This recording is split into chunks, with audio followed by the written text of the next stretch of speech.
ಕರ್ನಾಟಕದ ಉಚ್ಚ ನ್ಯಾಯಾಲಯದ ನ್ಯಾಯಮೂರ್ತಿಗಳಾಗಿರುವ ಶ್ರೀ ವಿ ಶ್ರೀಶಾನಂದ ಅವರು ದಿಕ್ಸೂಚಿ ಭಾಷಣವನ್ನು ನೆರವೇರಿಸಿಕೊಡಬೇಕಾಗಿ ವಿನಯಪೂರ್ವಕವಾಗಿ ಕೇಳಿಕೊಳ್ತಾ ಇದ್ದೇವೆ.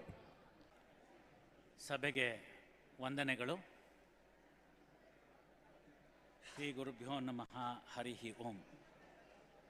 ಆಪಾದ ಮೌಳಿ ಪರ್ಯಂತಂ ಗುರುಣಾಮಾಕೃತಿಂ ಸ್ಮರೇತ್ ತೇನ ವಿಘ್ನ ಪ್ರಣಶ್ಯಂತಿ ಸಿದ್ಧ್ಯಂತಿ ಚ ಮನೋರಥಾಃ.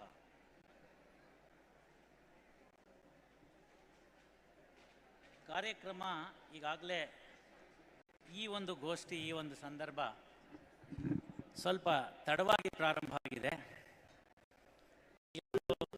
ಸಮಯ ಅಂತ ಒಂದು ಚೀಟಿ ಇಟ್ಟಿದ್ದಾರೆ, ಅದು ಹಿಂದಿನ ಗೋಷ್ಠಿಗೆ ಸಂಬಂಧಪಟ್ಟಿದ್ದು, ನನ್ನನ್ನು ಎಚ್ಚರಿಸುತ್ತೆ. ಹವ್ಯಕ ಸಮ್ಮೇಳನ, ವಿಶ್ವ ಹವ್ಯಕ ಸಮ್ಮೇಳನ ತೃತೀಯವಾಗಿರ್ತಕ್ಕಂಥದ್ದು. ಇವತ್ತು 3ನೇ ದಿವಸ. ಸಾಧಾರಣವಾಗಿ ಈ 3ನೇ ದಿವಸದ ಕಾರ್ಯಕ್ರಮ ನಾಗೋಲಿ ಮನೆ ಇದ್ದಂಗೆ ಇರುತ್ತೆ. ನಾಗೋಲಿ ಅಂದರೆ ನಾಕಬಲ್ಲಿ ಅಂತ. ಎಲ್ಲ ದೇವತೆಗಳನ್ನ ಕರೆದಿರ್ತೀವಿ ನಮ್ಮ ಮನೇಲಿ ಆಗ್ತಕ್ಕಂಥ ಶುಭ ಸಂದರ್ಭಕ್ಕೆ, ಅವರನ್ನು ಬೀಳ್ಕೊಡೋ ಅಂಥದ್ದು. ನಮಗೆಲ್ಲ ಗೊತ್ತಿರೋ ಹಾಗೇನು ಅಂದರೆ, ನಾಗೋಲಿ ಮನೆಯಲ್ಲಿ ಹೇಗಿದ್ರೂ ನಡೆಯುತ್ತೆ, ತಾಳಿ ಕಟ್ಟಿದ್ದಾಯಿತು, ಕೈಕಾಲಾರು ಚಾಚ್ಕೊಂಡು ಕೂತ್ಕೋಬೋದು, ನಿದ್ದೆನಾರು ಮಾಡಬಹುದು ಅಂತ. ಸಮ್ಮೇಳನದ 3ನೇ ದಿನದ್ದು ಹಾಗೆ ಇರುತ್ತೆ ಅಂತ ನನ್ನ ಒಂದು ಭಾವನೆ ಇತ್ತು. ಇಲ್ಲಿ ನೋಡಿದ್ರೆ ಧಾರೆಗಿಂತ ಜಾಸ್ತಿ ಜನ ಸೇರಿದ್ದೀರಿ. ಹಿಂದಿನ ಸಾಲಿನಲ್ಲಿ ಕೂತಿದ್ರು ಕೂಡ ಸ್ಫೂರ್ತಿ ರತ್ನಕ್ಕೆ ಯಾವುದೇ ಕಡಿಮೆ ಇಲ್ಲ.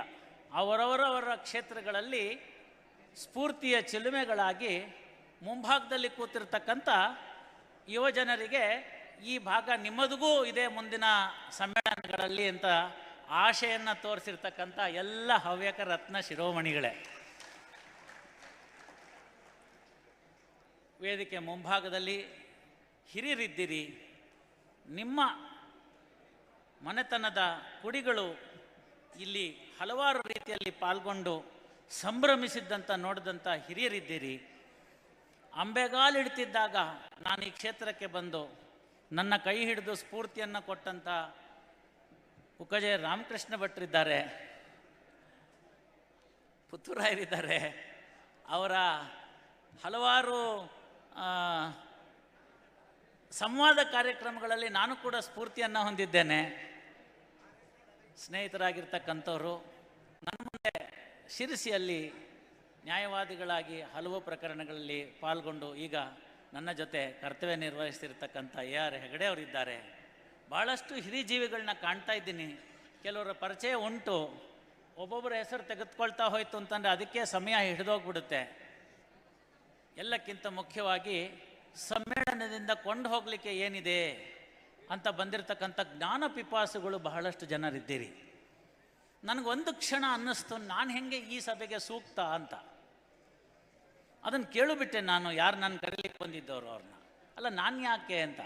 ಮೊದಲನೇದಾಗಿ ನಾನು ಹವ್ಯಕ ಅಲ್ಲ, ಹಾಗಾಗಿ ನಾನು ಯಾಕೆ ಅಂತ. ಅದಕ್ಕಂದ್ರೆ ಇಲ್ಲ, ದಿಕ್ಸೂಚಿ ಭಾಷಣ ಅಂತ ಇಟ್ಟಿದ್ದೀವಿ ಅಂತ. ನಂಗೆ ಅಲ್ಲಿ ಸ್ವಲ್ಪ ಅಳಕಾಯಿತು.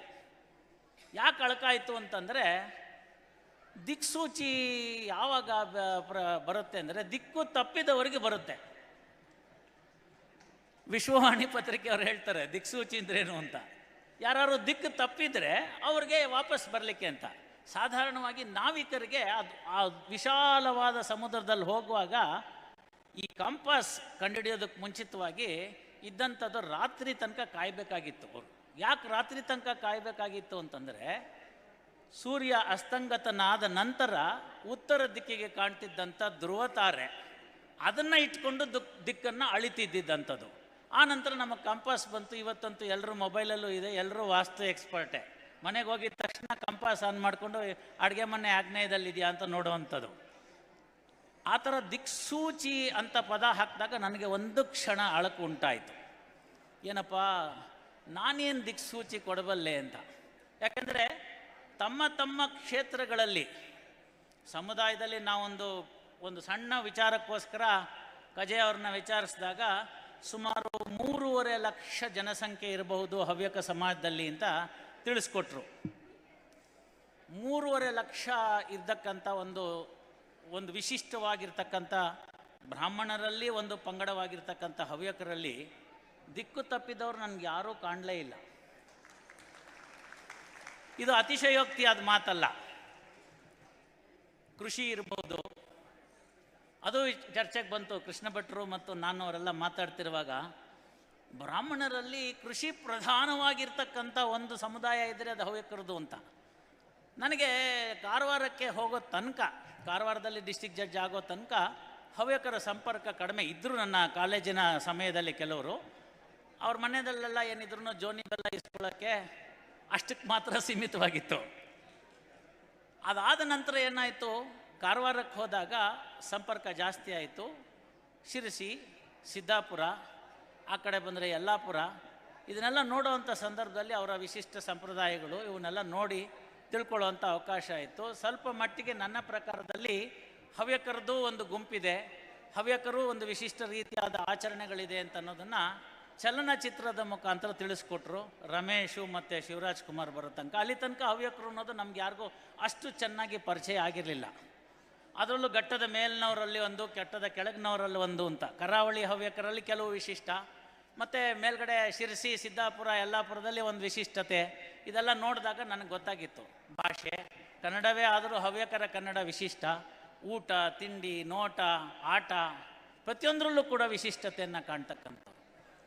ಒಟ್ಟಾರೆ ಹೇಳಬೇಕಾದ್ದೇನು ಅಂತಂದರೆ, ಅವರವರ ಕ್ಷೇತ್ರದಲ್ಲಿ ಸಂಪೂರ್ಣ ತೊಡಗಿಸಿಕೊಂಡು ಅದನ್ನು ಒಂದು ಛಲ ಅಂತ ಇಟ್ಕೊಂಡು ಮಾಡಿದಂಥ ಒಂದು ಸಮುದಾಯದಲ್ಲಿ ಬಂದಂಥವರೆಲ್ಲ ಹವ್ಯಕರು. ಮುಂದೆ ಗುರಿ ಇರಬೇಕು, ಹಿಂದೆ ಗುರು ಇರಬೇಕು ಅಂತ. ಗುರಿ ಇದ್ದಾಗ ಗುರುವಿನ ಸಹಾಯ ಅನುಕೂಲಕ್ಕೆ ಬರುತ್ತೆ. ನಾವು ಭಾಳ ನೋಡಿರ್ತೀವಿ, ಯಾವುದೇ ಒಂದು ವಿಚಾರ ಇರ್ಬೋದು, ಆರಂಭ ಶೂರತ್ವ ಅಂತ ಕರಿತೀವಿ. ಆ ಆರಂಭ ಶೂರತ್ವ ಭಾಳಷ್ಟು ಕಡೆ ಇದೆ. ಆ ಆರಂಭ ಶೂರತ್ವವನ್ನು ಅನುಷ್ಠಾನಕ್ಕೆ ತಂದು ಅದನ್ನು ಕನಸನ್ನು ನನಸಾಗಿ ಮಾಡ್ಕೊಳ್ತಕ್ಕಂಥದ್ದು, ಸಾಕಾರ ಮಾಡಿಕೊಳ್ಬೇಕಾದ್ರೆ ನನ್ನ ಅಭಿಪ್ರಾಯದಲ್ಲಿ ಸಂಪೂರ್ಣ ಅನುಷ್ಠಾನಕ್ಕೆ ತೊಡಗಿಸ್ಕೊಳ್ತಕ್ಕಂಥ ಮನಃಶಕ್ತಿ ಬೇಕಾಗತ್ತೆ. ಇಂಗ್ಲೀಷ್ನಲ್ಲಿ ಹೇಳೋದಾದರೆ, ಎಲ್ಲರೂ ಪ್ರಾರಂಭ ಮಾಡುವಾಗ ಫ್ಯಾಷನ್ನಾಗಿ ಮಾಡ್ತೀವಿ, FASHION ಅಂತ. ಫ್ಯಾಷನ್ ಆಗ್ಬಿಟ್ಟಿರೋದು ಭಾಳಷ್ಟು ಜನಕ್ಕೆ ಎಲ್ಲ ಕಡೆ ಇದೆ. ಆದರೆ PASSION ಪ್ಯಾಷನ್ ಅಂತ ಮಾಡ್ತಕ್ಕಂಥ ಒಂದು ಸಮುದಾಯ ಇದ್ದರೆ ಅದು ಹವ್ಯಕರು ಅಂತ ನನಗನ್ನಿಸ್ತು. ಏನಾದರೂ ಸರಿಯೇ ಮೊದಲು ಮಾನವನಾಗುವಂತಕ್ಕಂಥದ್ದು ಕವಿವಾಣಿ. ಮಾನವರಾಗಿದ್ದಷ್ಟೇ ಸಾಕ ಅಂತಂತಂದರೆ, ಎಲ್ಲ ಪ್ರಾಣಿಗಳಿದ್ದ ಹಾಗೇನೆ ಆಹಾರ, ನಿದ್ರಾ, ಭಯ, ಮೈತು, ನಂಚ ಎಲ್ಲ ಕೇಳಿರ್ತೀರಿ ಸಂಸ್ಕೃತನ ಸುಭಾಷಿತದಲ್ಲಿ. ಹಾಗಾದ್ಮೇಲೆ ಮನುಷ್ಯನಿಗೆ ಯಾಕೆ ಬೇರೆ ಆಗುತ್ತೆ ಅನ್ನೋದೊಂದು ಬರುತ್ತೆ ಪ್ರಶ್ನೆ. ಇವೆಲ್ಲ ಪ್ರಾಣಿ ವರ್ಗಕ್ಕೆ ಸೇರಿದಂಥದ್ದಾದಮೇಲೆ ನಾವು ಮನುಷ್ಯನಾಗಿ ಏನಾಗಿರಬೇಕು ಅಂತ, ಮನುಷ್ಯನಾಗಿರಬೇಕು ಅಂತಂದರೆ ಆ ನಾಲ್ಕನ್ನ ಹೊರತುಪಡಿಸ್ಬಿಟ್ರೆ ಇನ್ನೇನು ನಮಗೆ ಸಿಗ್ಲಿಕ್ಕಿದೆ ಅಂತಂದರೆ 2 ಸಿಗ್ಲಿಕ್ಕಿದೆ. ಒಂದು ಸಂವಹನಕ್ಕಿರ್ತಕ್ಕಂಥ ಉತ್ತಮವಾಗಿರ್ತಕ್ಕಂಥ ಭಾಷೆ, 2ನೇದು ನಗು, 3ನೇದು ಬುದ್ಧಿವಂತಿಕೆ ಅಂತ. ಆ ಬುದ್ಧಿವಂತಿಕೆನಲ್ಲಿ ಈಗ ಒಂದು ಕ್ರೂರ ಮೃಗ ಒಂದು ಸಾಧು ಮೃಗವನ್ನು ಬೇಟೆ ಆಡ್ತಕ್ಕಂಥದ್ದು, ನಾವು ಅದನ್ನು ನೈಸರ್ಗಿಕ ಅಂತ ಒಪ್ಕೊಂಡ್ಬಿಡ್ತೀವಿ, ಅದರಲ್ಲಿ ಮಾನವೀಯತೆ ಕಾಣೋದಿಲ್ಲ. ಆದರೆ ಮಾನವೀಯತೆಯನ್ನು ನಾವು ಸೇರಿಸ್ಕೊಂಡಾಗ, ಮಾನವನಾಗಬೇಕಾಗಿ ಬಂದಾಗ ಆ ಬೇಟೆ ಆಡೋ ರೀತಿನ ಬದಲಾವಣೆ ಮಾಡ್ಕೊಂಡಿರ್ತೀವಿ. ಪ್ರಪಂಚ ಬೆಳೆದಿರೋದೇ ಡಾರ್ವಿನ ಎವಲ್ಯೂಷನ್ ಥಿಯರಿ ಮೇಲೆ ಅಂತ ವೈಜ್ಞಾನಿಕರು ನಂಬ್ತಾರೆ. ಈಗ ನಾವು ಎಷ್ಟೆಲ್ಲ ಬೆಳವಣಿಗೆ ಪಟ್ಕೊಂಡ್ರೂ ಕೂಡ ಮಾನವರಾಗದೇ ಇದ್ದರೆ ಏನು ಉಳಿತೀವಿ ಅಂತಿರುತ್ತೆ. ಆ ಮಾನವೀಯತೆಯನ್ನು ಬೆಳೆಸ್ಕೊಳ್ಳೋದ್ರಲ್ಲಿ ನಮ್ಮೆಲ್ಲರ ಪಾತ್ರ ಮುಖ್ಯವಾಗುತ್ತೆ. ಹಾಗೆ ನನಗೆ ಅಮಾನವೀಯವಾಗಿ ಕಂಡಂಥ ಹವ್ಯಕರ ಸಂಖ್ಯೆ ಕಾಣಿಸ್ತಿಲ್ಲ. ಅಲ್ಲೊಂದೋ ಇಲ್ಲೊಂದೋ exceptions to prove the rule ಅಂತ ಇರ್ಬೋದೇ ಹೊರತು ಬಹಳಷ್ಟು ಜನ ಮಾನವೀಯತೆಯಾಗಿದ್ದೀರಿ. ನಮ್ಮ ಸರ್ವಜ್ಞನ ವಚನದಲ್ಲಿ ಹೇಳೋದಾಯಿತು ಅಂದರೆ, ಅನ್ನವನ್ನು ಇಕ್ಕುವುದು, ನನ್ನಿಯನ್ನು ನುಡಿಯುವುದು, ತನ್ನಂತೆ ಇತರರ ಬಗೆದೊಡೆ ಕೈಲಾಸ ಭಿನ್ನಾಣವಕ್ಕೂ ಸರ್ವಜ್ಞ ಅಂತ ಹೇಳಿ. ಏನು ಹಂಗಂದ್ರೆ ಅಂತಂದರೆ, ಅನ್ನ ಇಡೋದು ಗೊತ್ತಾಯಿತು, ನನ್ನಿ ನುಡಿಯೋದು ಅಂತಂದರೆ ಏನು ಅಂತಂದರೆ, ತುಂಬ ಜನಕ್ಕೆ ಇವತ್ತಿನ ನನ್ನ ವಯೋಮಾನದಿಂದ ಕೆಳಗಿರ್ತಕ್ಕಂಥವ್ರನ್ನ ಕೇಳಿದ್ರೆ ಗೊತ್ತಿಲ್ಲ ಅಂತ ಹೇಳ್ತಾರೆ. ಸತ್ಯವನ್ನು ನುಡಿಯೋದು ಅಂತ ಇದೆ. ಆ ನನ್ನಿ ಅನ್ನೋ ಪದಕ್ಕೆ ಸರ್ವಜ್ಞ ಸತ್ಯ ಅಂತ ಹೇಳ್ತಾನೆ. ಆ ಸತ್ಯವನ್ನು ನುಡಿಯುವಂಥ ವಿಚಾರ ಆಗಬೇಕು. ಮೂರನೇದು ಬಹಳ ಮುಖ್ಯ, ತನ್ನಂತೆ ಇತರರ ಬಗೆದೊಡೆ ಕೈಲಾಸ ಭಿನ್ನಾಣವಕ್ಕೂ ಸರ್ವಜ್ಞ ಅಂತ. ಆ ಭಾಗವನ್ನು ನೋಡಿದಾಗ ಹಿಂದಿನ ಗೋಷ್ಠಿಗಳಲ್ಲಿ ಕೇಳಿ ಬರ್ತಿತ್ತು, ನಾವು ಹೊರಗೆ ಕೂತಿದ್ರು ಸಹ. ಅಲ್ಲಿ ಹೇಳಿದ್ರು ಈ ವಿಚಾರಗಳನ್ನ. ಯಾವ ವಿಚಾರವನ್ನು ಹೇಳಿದ್ರು ಅಂತಂದರೆ, ಕಂಪ್ಯಾಷನ್ ಅನ್ನೋ ಒಂದು ಪದವನ್ನು ಯೂಸ್ ಮಾಡಿದ್ರು. ಹಾಗೆ ಹೇಳ್ತಾ ಹೋಗುವಾಗ ಸರ್ವೇ ಜನಾಃ ಸುಖಿನೋ ಭವಂತು ಸಮಸ್ತ ಸನ್ಮಂಗಳಾನಿ ಭವಂತು ಅಂತ ಭಾಳ ಹೇಳ್ತಾ ಇರ್ತೀವಿ ನಾವು. ಪ್ರತಿ ದಿವಸ ಯಾರು 3 ಸತಿ ಸಂಧ್ಯಾವನ್ನೇ ಮಾಡ್ತಾರೆ, ಅದ್ರಲ್ಲಿ ಬರ್ತಕ್ಕಂಥ ಕೊನೆಯದೇನೆ ಇದು.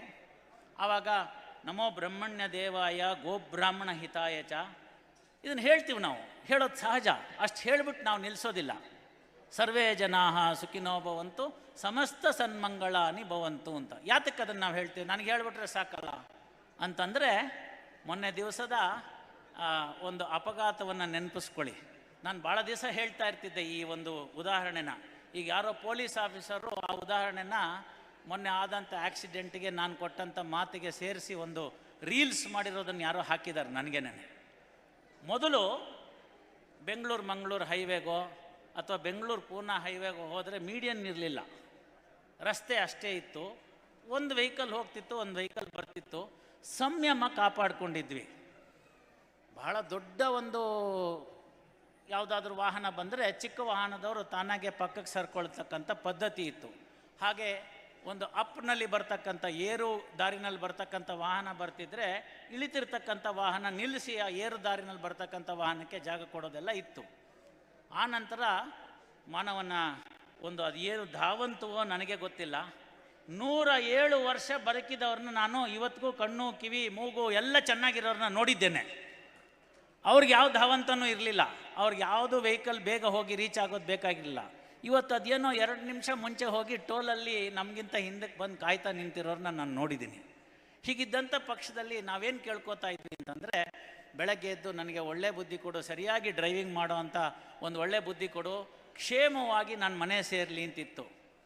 ಇದನ್ನು ಈಗ ಒಂದು ಹರೀಶ ಅನ್ನೋ ಒಂದು ಪ್ರಕರಣ ಬರುತ್ತೆ ತುಮಕೂರು ರಸ್ತೆಯಲ್ಲಿ. ಆತಂಗೆ ಪೆಟ್ಟಾಗಿರುತ್ತೆ, ಪೆಟ್ಟಾಗಿ ದೇಹ 2 ತುಂಡಾಗಿರುತ್ತೆ. ಅಲ್ಲಿ ಸಹಾಯಕ್ಕೆ ಧಾವಿಸ್ದಲ್ಲೇ ಮೊಬೈಲ್ನಲ್ಲಿ ಚಿತ್ರೀಕರಣ ಮಾಡ್ಕೊಳ್ಳೋವಂಥವ್ರನ್ನ ನೋಡಿದೆ. ನಾನಾಗ ಧಾರವಾಡದಲ್ಲಿ ಪ್ರಿನ್ಸಿಪಲ್ ಡಿಸ್ಟ್ರಿಕ್ಟ್ ಜಡ್ಜ್ ಇದ್ದೆ. ಮಾನಸಿಕ ದಿನಾಚರಣೆ ಅಂತ ಬಂದಿದ್ದಂಥ ಸಂದರ್ಭದಲ್ಲಿ ಇದನ್ನು ಹೇಳಿದೆ. ಆಗ ಹೇಳಿದೆ, ಮಾನವೀಯತೆ ಇವತ್ತೇನು ಅಂತಂದರೆ ವಿಡಿಯೋ ಮಾಡಿ ಫೇಸ್ಬುಕ್ಕಲ್ಲಿ ಅಪ್ಲೋಡ್ ಮಾಡೋದು ಮಾನವೀಯತೆ ಆಗೋಗಿದೆ ಅಂತ. ಆ ದಿನ ಬಂದಿತ್ತು. ಆವತ್ತಿನ ದಿವಸನೂ ಇದೇ ಥರನೇ ಆಗಿತ್ತು. ಈಗ ಮೊನ್ನೆ ನಡೆದಂಥ 6 ಜನರನ್ನ ಬಲಿ ತೆಗೆದುಕೊಂಡಂಥ ಲಾರಿ ಡ್ರೈವರ್ನ ಇಂಟರ್ವ್ಯೂ ಮಾಡಿದಾಗ ಆತ ಹೇಳ್ತಾನೆ, ನನ್ನ ತಪ್ಪಿಲ್ಲ, ನಾನು ಸರಿಯಾದ ದಾರಿನಲ್ಲಿ ಹೋಗ್ತಾ ಇದ್ದೆ, ನನ್ನ ಹಿಂಭಾಗದಿಂದ ಒಂದು ಕಾರ್ ಬಂತು, ಅದನ್ನು ಅಡ್ಡ ನಿಲ್ಲಿಸ್ತು, ನಾನು ಬ್ರೇಕ್ ಹಾಕಿದೆ, ಆ ಕಾರ್ಗೆ ನನ್ನ ಗಾಡಿ ಹತ್ತಬಾರ್ದು ಅಂತ. ನನ್ನ ಗಾಡಿ ತೂಕ ಜಾಸ್ತಿ ಇತ್ತು, ಆ ತೂಕ ಇದ್ದಂಥ ಲಾರಿ ನನ್ನ ಬ್ರೇಕ್ ಹಾಕಿದ್ರಿಂದ ಫಿಸಿಕ್ಸಿನ ಒಂದು ಮೊಮೆಂಟಮ್ ಆಧಾರದ ಮೇಲೆ ಹೊರಳಿ ಪಕ್ಕಕ್ಕೆ ಬಿತ್ತು. ಆ ಕಡೆಯಿಂದ ಏನೂ ತಪ್ಪು ಮಾಡದೆ ಬರ್ತಿರ್ತಕ್ಕಂಥ ವ್ಯಕ್ತಿಯ ಕಾರ್ ಮೇಲೆ ಬಿದ್ದು ಅಪ್ಪಚ್ಚಿ ಆಗೋಯ್ತು. ನನಗೆ ತುಂಬ ನೋವಾಗ್ತಿದೆ, ದಯವಿಟ್ಟು ಇನ್ನೇನು ಪ್ರಶ್ನೆ ಕೇಳಬೇಡಿ ಅಂತಾನೆ. ಆ ಡ್ರೈವರ್ಗಿರೋ ಮಾನವೀಯತೆ ನಮ್ಮ ಪತ್ರಕರ್ತ ಮಿತ್ರರಿಗಿಲ್ಲದೆ ಹೋಯ್ತೆ. ಯೋಚನೆ ಮಾಡಬೇಕಲ್ಲ. ಇಲ್ಲಿ ನಾನು ಕೇಳ್ತಿರ್ತಕ್ಕಂಥದ್ದು ಒಂದೇ ವಿಚಾರ. ನಾನು ಅವಾಗ ಯಾವುದೋ ಒಂದು ಸಂದರ್ಭದಲ್ಲಿ ಪ್ರಕರಣದಲ್ಲಿ ಹೇಳಿದ್ದೆ, ನಮ್ಮ ದಾರಿನಲ್ಲಿ ಹೋಗ್ತಿದ್ದೀನಿ, ನಾನು ಕರೆಕ್ಟಾಗಿ ಹೋಗ್ತಾ ಇದ್ದೀನಿ ಅಂತ ಕೇಳ್ಕೊಂಡ್ರೆ ಸಾಲದು. ಇವತ್ತು ಎದುರುಗಡೆಯಿಂದ ಬರೋನ್ಗೂ ಒಳ್ಳೆ ಬುದ್ಧಿ ಕೊಡಪ್ಪ ಅಂತ ಕೇಳ್ಕೋಬೇಕು ಅಂತ ಕಣ್ಣು ಮುಂದೆ ಬಂದಂಥದ್ದು ಇದು. ಮೀಡಿಯನ್ ದಾಟಿ ಬಂದು ಹೊಡಿತಾರೆ ಅಂತಂದರೆ ಯಾವ ಮಟ್ಟದ ಧಾವಂತಕ್ಕೆ ನಾವು ಹೋಗ್ತಾ ಇದ್ದೀವಿ, ಎಲ್ಲಿಗೆ ಹೋಗ್ತಾ ಇದ್ದೀವಿ, ಎಲ್ಲಿಗೆ ಹೋಗ್ತಾ ಇದ್ದೀವಿ? ಇದು ಎಲ್ಲ ಕ್ಷೇತ್ರಗಳಿಗೆ ಅನ್ವಯಿಸ್ತಕ್ಕಂಥದ್ದು. ಅದು ನ್ಯಾಯಾಂಗ ಕ್ಷೇತ್ರ ಇರಬಹುದು, ಪತ್ರಕರ್ತರ ಕ್ಷೇತ್ರವಿರಬಹುದು, ವೈದ್ಯರ ಕ್ಷೇತ್ರವಿರ್ಬೋದು, ಇಂಜಿನಿಯರ್ ಕ್ಷೇತ್ರ ಇರ್ಬೋದು, ಬಿಸ್ನೆಸ್ ಕ್ಷೇತ್ರವಿರ್ಬೋದು, ಎಲ್ಲರೂ ಯಾವುದೇ ಕ್ಷೇತ್ರವಿರ್ಬೋದು. ಆದ್ದರಿಂದ ದಾಸರು ಭಾಳ ಹಿಂದೆ ಎಚ್ಚರಿಸ್ಬಿಟ್ಟಿದ್ದಾರೆ, ಸಾವಧಾನದಿಂದಿರು ಮನವೇ ದೇವರು ಕೊಟ್ಟಾನು ಕೊಟ್ಟಾನು ಕೊಟ್ಟಾನು ಅಂತ. ಭಾಳ ಮುಖ್ಯವಾಗಿರ್ತಕ್ಕಂಥದ್ದು ಇದು. ನಮ್ಮ ಮಕ್ಕಳಿಗೆ ನಾವು ಇದನ್ನು ಕಳಿಸ್ಕೊಡ್ಬೇಕಾಗಿರ್ತಕ್ಕಂಥದ್ದು. ಸರ್ವೇ ಜನಾಃ ಸುಖಿನೋ ಭವಂತು ಸಮಸ್ತ ಸನ್ಮಂಗಳಾನಿ ಭವಂತು ಅಂತ ಆ ಚಾಲಕ ಬೆಳಗ್ಗೆ ಎದ್ದು ಕೇಳಿದರೆ ಸಾಕಾಗಿತ್ತು, ಹೇಳೋದು ಬೇಡ, ಕೇಳಿದರೆ ಸಾಕಾಗಿತ್ತು. ಒಂದು ಕ್ಷಣ ಬಿಟ್ಟು ಆ ಲಾರಿ ಮಗುಚ್ಕೋತಿತ್ತು. 6 ಜನ ಉಳಿದ್ಬಿಡ್ತಿದ್ರು. ನಾವು ಕೇಳ್ತಾ ಇಲ್ಲ. ನಮ್ಮಲ್ಲಿ ಬಹಳಷ್ಟು ಜನರಿಗೆ ಗೊತ್ತಿರಬೇಕು, ಬೆಳಗ್ಗೆ ಎದ್ದು ನಾವು ಸೂರ್ಯನಿಗೆ ಒಂದು ಅರ್ಘ್ಯವನ್ನು ಕೊಡ್ತೇವೆ ಸಂಧ್ಯಾವಂದನಲ್ಲಿ. ನನ್ನ ಮಗ ಒಂದು ಸತಿ ನನಗೆ ಈ ಪ್ರಶ್ನೆ ಕೇಳಿದ್ದ. ನಾನು ಚಿಕ್ಕ ವಯಸ್ಸಲ್ಲಿರುವಾಗ ಕೇಳಿದ್ನೇನೋ ಮರ್ತು ಹೋಗಿದೆ. ನಾವು ಕೊಡದೆ ಹೋದರೆ ಏನಾಗುತ್ತೆ ಅಂತ, ಕೊಡದೆ ಹೋದರೆ ಏನಾಗುತ್ತೆ ಅಂತ ವೈಜ್ಞಾನಿಕವಾಗಿ ಈ ಪ್ರಶ್ನೆಗಳನ್ನ ಹುಡುಗರು ಕೇಳೋದು ಸಹಜ. ಯಾಕೆಂದರೆ ಒಂದು ಜನರೇಷನ್ ಗ್ಯಾಪ್ ಅಂತಾಗಿದೆ. ಅಲ್ಲಿ ಸ್ವಲ್ಪ ನನಗೆ ತೀರಾ ದಿಕ್ಕು ತಪ್ಪಿದ್ದಾರೆ ಅಂತ ಅಲ್ಲದೆ ಹೋದರೂ ಕೂಡ ದಿಕ್ಕಲ್ಲಿ ಮಿಸ್ ಆಗಿದ್ದಾರೇನೋ ಅಂತ ಅನಿಸುತ್ತೆ. ಹೇಳೋರ್ಗೂ ತೊಂದರೆ ಇದೆ, ಕೇಳೋರ್ಗೂ ತೊಂದರೆ ಇದೆ. ಆ ಪ್ರಶ್ನೆನ ನನ್ನ ಮಗ ಕೇಳಿದಾಗ ನಾನು ಏನು ಉತ್ತರ ಹೇಳಬೇಕು ಅಂತ ಒಂದು ಕ್ಷಣ ತಡಬಾಡಿಸಿದ್ದು ಹೌದು. ಸುಳ್ಳು ಹೇಳಿದ್ರೆ ಎಂಪರರ್ಸ್ ನ್ಯೂ ಕ್ಲೋತ್ ಆಗುತ್ತೆ, ನನಗೆ ನಾನೇ ಮಾಡಿಕೊಂಡಂಥ ಮೋಸ ಅದು. ಆ ಕ್ಷಣದಲ್ಲಿ ನನಗೆ ಉತ್ತರ ಸಿಕ್ಕಲಿಲ್ಲ. ಸಂಜೆ ಹೇಳ್ತೀನಿ ಅಂತ ಹೇಳಿದೆ. ಸ್ವಲ್ಪ ಚರ್ಚೆ ಮಾಡಿ ನಮ್ಮ ತಂದೆಯವ್ರ ಹತ್ರ ಎಲ್ಲ ಶಾಸ್ತ್ರ ಗ್ರಂಥಗಳು ಇದನ್ನೆಲ್ಲ ನೋಡಿ ಹೇಳಿದೆ, ನೋಡಪ್ಪ, ಸೂರ್ಯನಿಗಿರ್ತಕ್ಕಂಥದ್ದು 7 ಕುದುರೆ 1 ಚಕ್ರ ಇರ್ತಕ್ಕಂಥ ರಥ. ಅದಕ್ಕೋಸ್ಕರ ಅದಕ್ಕೆ ನಾವು ಅರ್ಘ್ಯ ಕೊಡಬೇಕು. ಸೂರ್ಯ ಸುತ್ತಿದ್ರೆ ಪ್ರಪಂಚ ಎಲ್ಲ ಹಾಳಾಗೋಗ್ಬಿಡುತ್ತೆ, ಯಾವುದು ದ್ಯುತಿ ಸಂಶ್ಲೇಷಣೆ ಕ್ರಿಯೆ ನಡೆಯೋದಿಲ್ಲ, ಆಗ ಯಾವುದು ಗಿಡಗಳು ಬೆಳೆಯೋದಿಲ್ಲ, ಆ ಗಿಡಗಳು ಯಾವುದು ಬೆಳೆದಿದೆ ಅಂದರೆ ನಮಗೆ ಆಹಾರ ಸಿಕ್ಕೋದಿಲ್ಲ. ಇಂಥ ವಿಚಾರಗಳೆಲ್ಲ ಇದೆ. ಹಾಗಾಗಿ ಕೆಲವನ್ನ ವೈಜ್ಞಾನಿಕ ನೆಲೆಯಲ್ಲಷ್ಟೇ ನೋಡದೆ ಕೆಲವು ನಂಬಿಕೆ ದೃಷ್ಟಿಯಿಂದ ನೋಡಬೇಕು ಅಂತನ್ನೋ ಥರ ಒಂದು ಉತ್ತರವನ್ನು ಕೊಟ್ಟೆ. ಆಯಿತು, ಅವನಿಗೇನು ಅಷ್ಟು ಉತ್ತರ ಸಮರ್ಪಕವಾಗಿ ಕಾಣಲಿಲ್ಲ. ಆಮೇಲೆ ಇನ್ನೊಂದು ಹೇಳಿದೆ, ನೀನು ಬಿಟ್ಬಿಡು, 60,000 ಋಷಿಗಳು ವಾಲಕಿಲ್ಯರು ಅಂತ ಕರೀತಾರೆ ಅವ್ರನ್ನ. 60,000 ವಾಲಕಿಲ್ಯರು ಸೂರ್ಯನ ಮುಂದೆ ಭಜನೆ ಮಾಡ್ತಾ ಅರ್ಘ್ಯ ಕೊಡ್ತಾ ಹೋಗ್ತಿರ್ತಾರೆ ಅಂತ. ಈ ಉತ್ತರ ಹೇಳಿದ್ಮೇಲಂತೂ ಅವನು ಭಾಳ ಒಂಥರ ಸ್ಯಾಟಿಸ್ಫೈಡ್ ಆಗ್ಬಿಟ್ಟ. ಅವನಿಗೆ ಉತ್ತರ ಸಿಕ್ತು ಅಂತ. 60,000 ಕೊಟ್ಟರಲ್ಲ, ನಾನು ಕೊಟ್ಟರೆಷ್ಟು ಬಿಟ್ಟರೆಷ್ಟು ಅಂತ. ನೋಡಿ, ಬೆಳೆಯೋ ಮನಸ್ಸಿನಲ್ಲಿ ಎಂತೆಂತಹ ಅನುಮಾನಗಳು ಬರುತ್ತೆ ಅನ್ನಕ್ಕೆ. ನಿಜ, ಆ ಕ್ಷಣ ನನಗೂ ಆಯಿತು, ಅಯ್ಯೋ ಇದೇನು ಅವ್ನು ಹಾಕಿರೋ ಬಾಲ್ಗೆ ನಾನು ಬೋಲ್ಡ್ ಆಗಿಬಿಟ್ನಾ ಅಂತ ಅನ್ನಿಸ್ಬಿಡ್ತು. ಆಗ ನೆನಪಿಗೆ ಬಂದಿದ್ದೆ ಈ ಒಂದು ಸಣ್ಣ ಉದಾಹರಣೆ.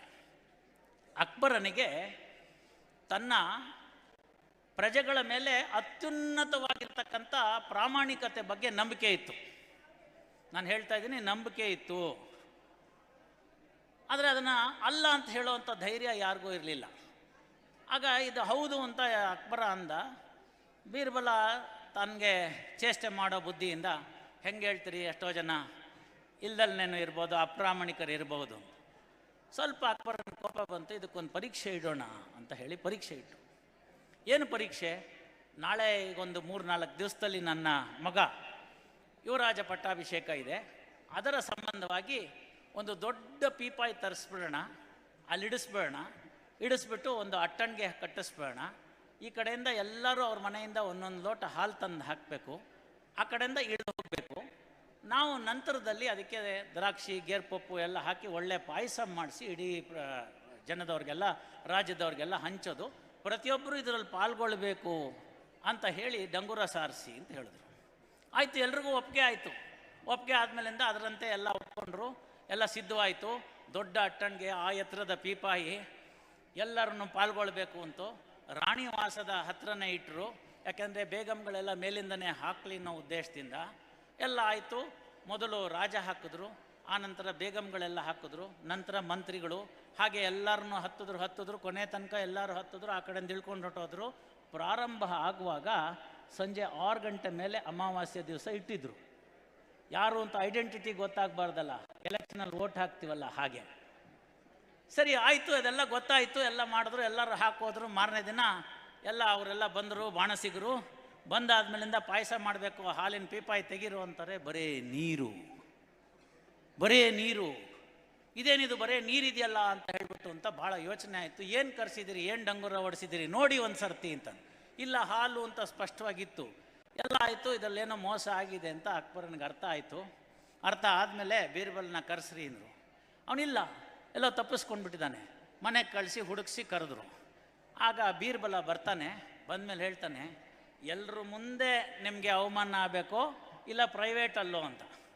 ರಾಜ ನೋಡ್ದ, ಪ್ರೈವೇಟೇ ವಾಸಿ ಅಂದ್ಬಿಟ್ಟು ನಡೀರಿ ಅಂತಂದ. ಏನಯ್ಯ ಇದರಲ್ಲಿ, ಯಾಕೆ ಏನಾಯಿತು, ಎಲ್ಲಿ ತಪ್ಪಿದ್ದೀವಿ ಅಂತ. ಆಗ ಬೀರ್ಬಲ್ ಹೇಳ್ತಾನೆ, ಮೊಟ್ಟ ಮೊದಲನೇದಾಗಿ ನಿಮ್ಮ ಯುವರಾಜನ ಪಟ್ಟಾಭಿಷೇಕ, ಪ್ರಜೆ ಯಾಕೆ ಹಾಲು ಕೊಡಬೇಕು? So inherently mistake. ಎರಡನೇದು, ನಿಮ್ಮ ಇದನ್ನು ಪೂರ್ತಿ ಇನ್ನೊಂದು ಸತಿ ಓದಿ 1 ಲೋಟ ಹಾಲು ಹಾಕಬೇಕು, ದ್ರಾಕ್ಷಿ ಗೇರುಪಪ್ಪು ಸಕ್ಕರೆ ಎಲ್ಲ ನಾವು ಹಾಕ್ತೀವಿ ಅಂತಿದೆ. ಶುರು ಮಾಡಿದ್ದು ಯಾರು? ನಾನು. ನೀವೇನು ಹಾಕಿದ್ರಿ? ರಾಜನಿಗೆ ಕೇಳ್ತಾನೆ ಬೀರ್ಬಲ್ಲು, ನೀವೇನು ಹಾಕಿದ್ರಿ ಅಂತ. ಅವನು ಗೊತ್ತಿಲ್ಲದಲ್ಲೇ ಆ ಕಡೆ ಈ ಕಡೆ ಬೇಗಂ ಕಡೆಗೆ ನೋಡಿಬಿಟ್ಟು ಕೊನೆಗೆ ತಲೆ ತಗ್ಗಿಸ್ತಾನೆ. ಗೊತ್ತಾಗುತ್ತೆ ಅವನು ಶುರು ಮಾಡಿದ್ದೆ ನೀರಿನಿಂದ ಅಂತ. ಬೇಗಂಗಳು ಏನು ಹಾಕಿದ್ರು ಅಂತ ಕೇಳ್ತಾನೆ. ಜಾಪಾನನ್ನೇ ನೀರು ಹಾಕಿದ್ಮೇಲೆ ನಾವಿನ್ನೇನು ಅಂತ ನಾವು ನೀರೇ ಹಾಕಿದ್ದೀವಿ ಅಂತ. ಮುಂದೆ ಮಂತ್ರಿವರ್ಯರು ಪ್ರತಿಯೊಬ್ಬರು ಎಲ್ಲರನ್ನು ಕೇಳ್ತಾರೆ. ಎಲ್ಲರ ಮನಸ್ಸಿನಲ್ಲಿ ಅವತ್ತು ಉಳಿದಿದ್ದು ಒಂದೇ, ಇಡೀ ಊರಿನವರು ಹಾಲನ್ನು ಹಾಕ್ತಾ ಇದ್ದಾರೆ, ನಾನೊಬ್ಬ ನೀರು ಹಾಕಿದ್ರೆ ಹೇಗೆ ಗೊತ್ತಾಗುತ್ತೆ ಅಂತ. ಈ ಒಂದು ಉದಾಹರಣೆಯನ್ನು ನನ್ನ ಮಗನಿಗೆ ಕೊಟ್ಟ ಮೇಲೆ ಸಂಧ್ಯಾ ವಂದನೆ, ಅರ್ಘ್ಯ, ತೀರಾ ಆಪತ್ಕಾಲೀನ ಸಂದರ್ಭ ಬಿಟ್ಟರೆ ಬಿಡೋ ಅಷ್ಟಿಲ್ಲ ಅನ್ನೋದು ಆ ಮನವರಿಕೆ ಆಯಿತು. ಹಾಗೆ ಪ್ರಪಂಚದಲ್ಲಿ ಇತರ ಜನರು ಏನಾದ್ರು ಮಾಡಲಿ, ನಾನು ನನ್ನ ಲೈನಲ್ಲಿ ಕರೆಕ್ಟಾಗಿ ಹೋಗ್ತೀನಿ, ನಾನೊಬ್ಬ ಸಂಯಮ ಕಾಪಾಡ್ಕೋತೀನಿ ಅಂತಂದರೆ ಹೆಡ್ ಆನ್ ಕೊಲ್ಯೂಷನ್ ಆಗಲ್ಲ. ಕೊನೆ ಪಕ್ಷ ಅವನು ತಪ್ಪೇ ಬರ್ತಾ ಇದ್ದಾನೆ. ತಪ್ಪು ಬಂದಾಗ ನೀವು ಸಂಯಮ ಕಳ್ಕೋಬೇಡಿ. ಕನ್ನಡಿನೇ ಕಲ್ಲಿಗೆ ತಾಕಿದರು, ಕಲ್ಲೇ ಕನ್ನಡಿಗೆ ತಾಕಿದರು, ಒಡೆಯುವುದು ಕನ್ನಡಿಯೇ. ಆದ್ದರಿಂದ ನಮ್ಮತನವನ್ನು ಉಳಿಸ್ಕೊಳ್ಳೋಣ, ಆ ಪ್ರತಿಜ್ಞೆಯನ್ನು ನಾವು ಮಾಡೋಣ. ಸಮ್ಮೇಳನಗಳಲ್ಲಿ ನಮಗೆ ದೊರಕಬೇಕಾಗಿರ್ತಕ್ಕಂಥ ವಿಚಾರ ಅಷ್ಟೇ, ನಾನೊಬ್ಬ ಸರಿಯಾಗ್ತೀನಿ.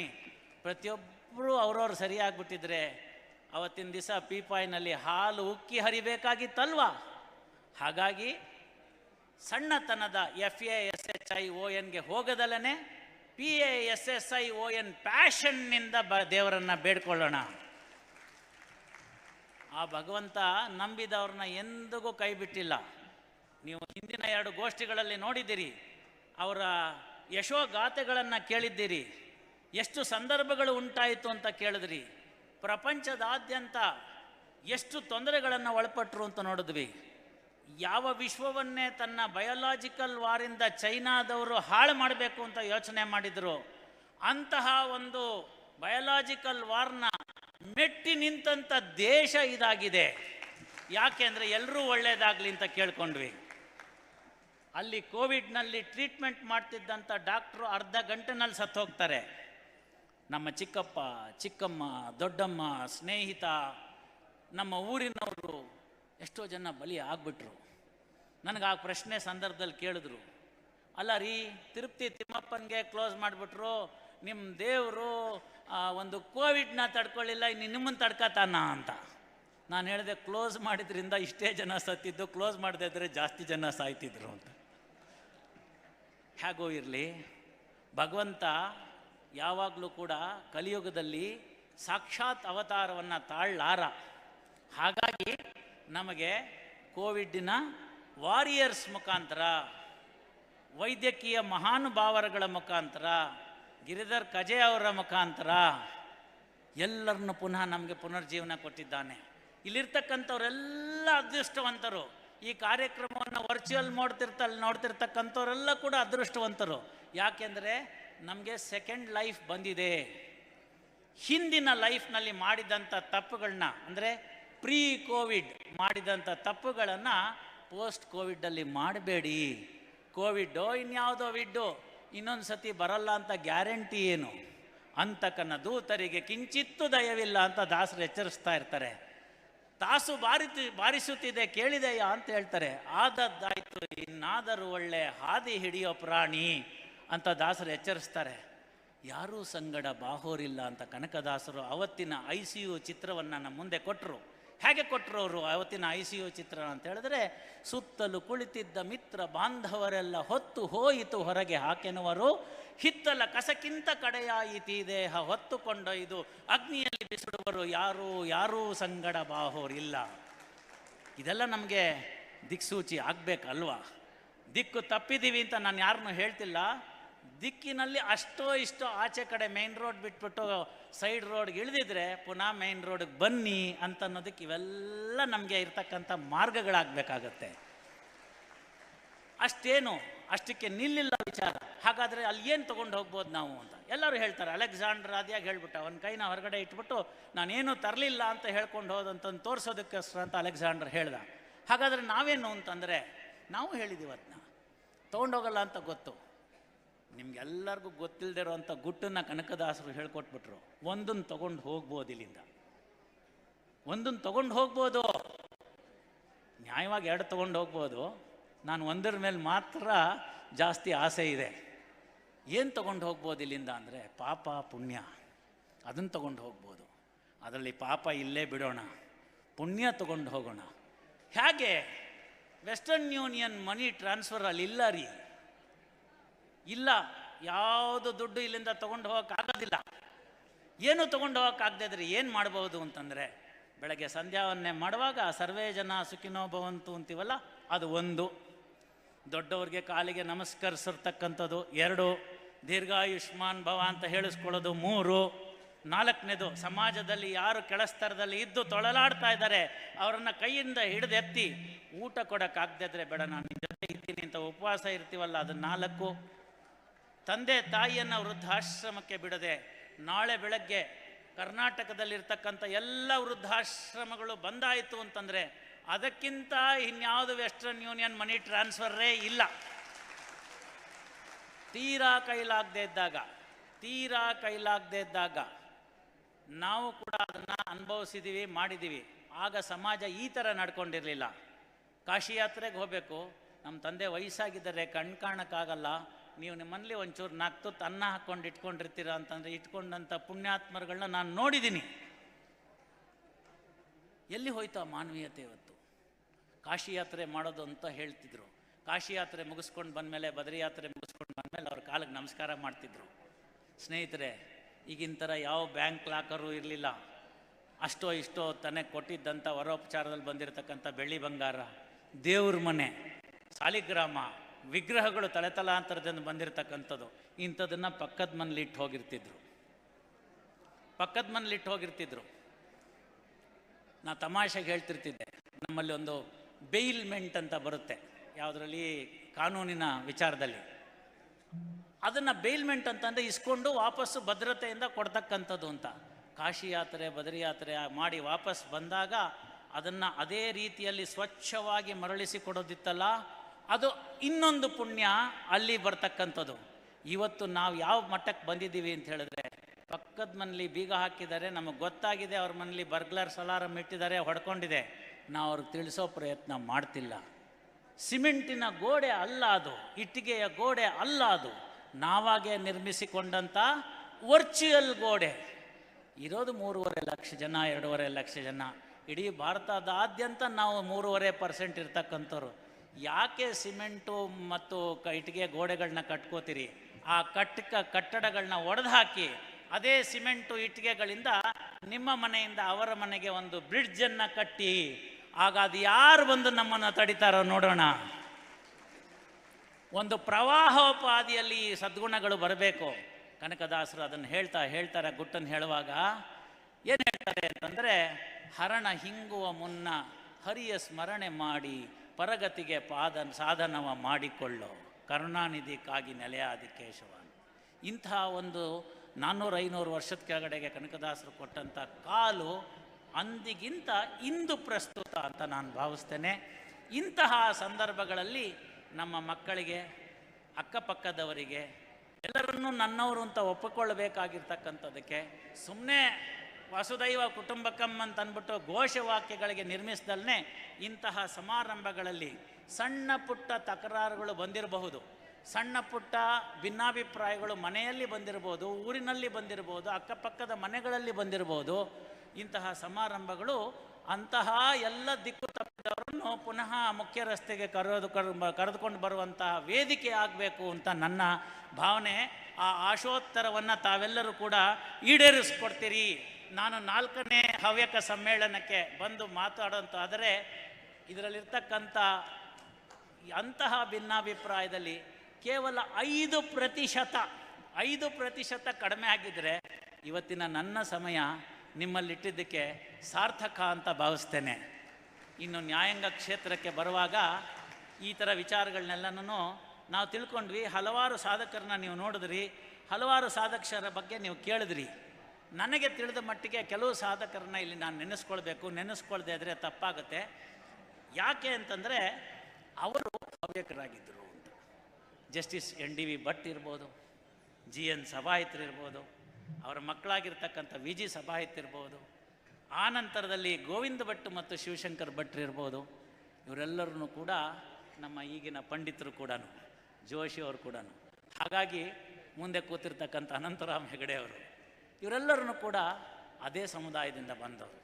ಸಮುದಾಯದ ಕೆಲಸ ಅಂತಂದರೆ ಯಾವತ್ತೂ ನಾವು ಹಿಂದೆ ಸರಿಯೋದಿಲ್ಲ ಅಂತ ಹೇಳ್ತಕ್ಕಂಥವ್ರು. ಹಾಗಿರ್ತಕ್ಕಂಥ ಸಂದರ್ಭದಲ್ಲಿ ಅವರನ್ನು ಕೂಡ ಈ ಸಂದರ್ಭದಲ್ಲಿ ನಾನು ನೆನೆಸ್ಕೊಳ್ಬೇಕಾದ ನನ್ನ ಕರ್ತವ್ಯ ಆಗುತ್ತೆ.